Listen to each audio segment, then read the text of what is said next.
So the second pour of the pearlescence will be a split cup pour. Show you how I do that. So I got my cup. Now when doing this clean pour, you gotta figure whatever color you put on the bottom of your cup is the last color you're going to see. So it's going to be very prominent. So I'm going to kind of do a little bit of golden black. Now this is a clean cup pour. So I'm going to pour it down the side. Just going to put a little in there. And then the next color I'm going to do the same. Now a dirty pour, you just kind of pour it right down the center and let them all mix together. This is going to actually layer.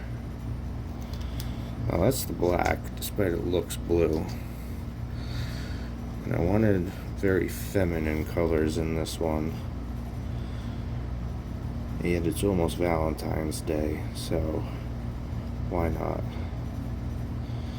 It's a very rosy pink.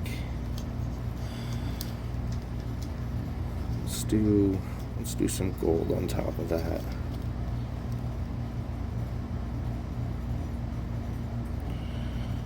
Now I moved my position in because I don't want to be doing this over the canvas.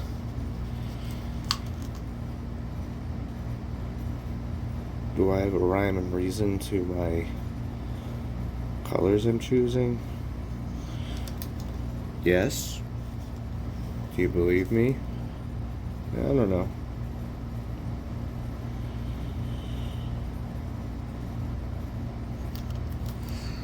Alright, and I'm going to end with, I really want to keep a gold theme.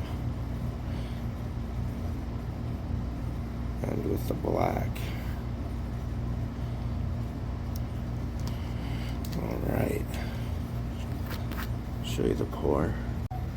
So I removed all the paint from my table because there's always that guy at the job site who puts his coffee in the most stupid spot, and then it's always me who knocks it over. So I get rid of all my paints before I do this. Alright, the reason it's a split pour is because, you know, it's gonna split as you pour it. I'm actually gonna go like this. Alright. And I'm going to do a split pour ring. So you'll see.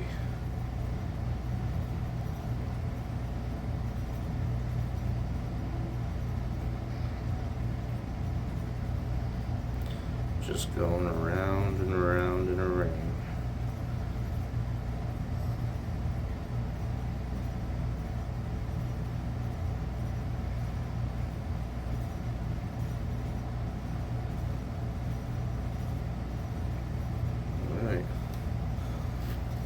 How pretty that cup is. Alright, this is where the magic happens. So, like I like to do in all my pours, roll it around, get some of that color all around to the corners. Ooh, wow, that gold turned out heavy. And I'll get some of that off. Maybe pull it all down here, because I want to keep that purple. I love it so much. I just got to get to the edge, and then I'll pull it all back. And a little more paint next time. I lost a lot of my composition. Well, that's why it's all a learning curve.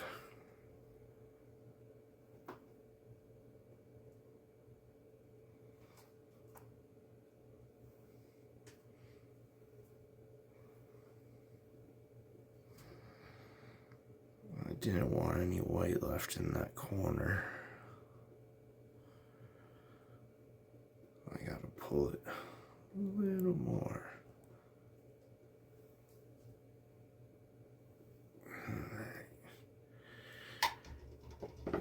do this. Do this.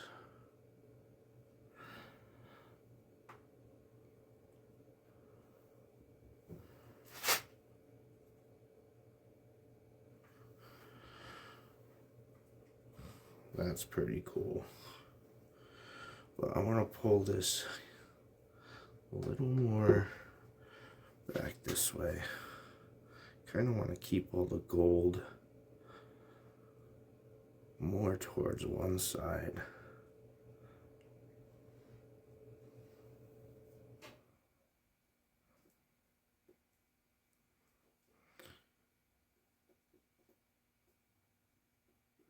Oh yeah, and it's stretching out those white cells. It's pretty cool.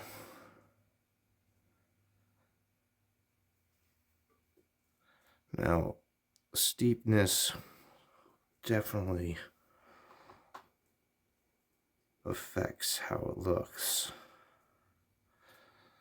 Like, those almost feel like raindrops coming down. I like that. I like that quite a bit. Let's find what finger doesn't have paint. Here's a close-up of how it came out. This is wet still, so I'm very interested to see how it dries. But some cool shit happened. I'm glad I put some Floetrol in my base coat because it popped through, actually giving it like a wave effect. It's pretty cool. And then just while I'm here, this was the first pour. My wife really likes greens and purples together, so that's what I was kind of going for.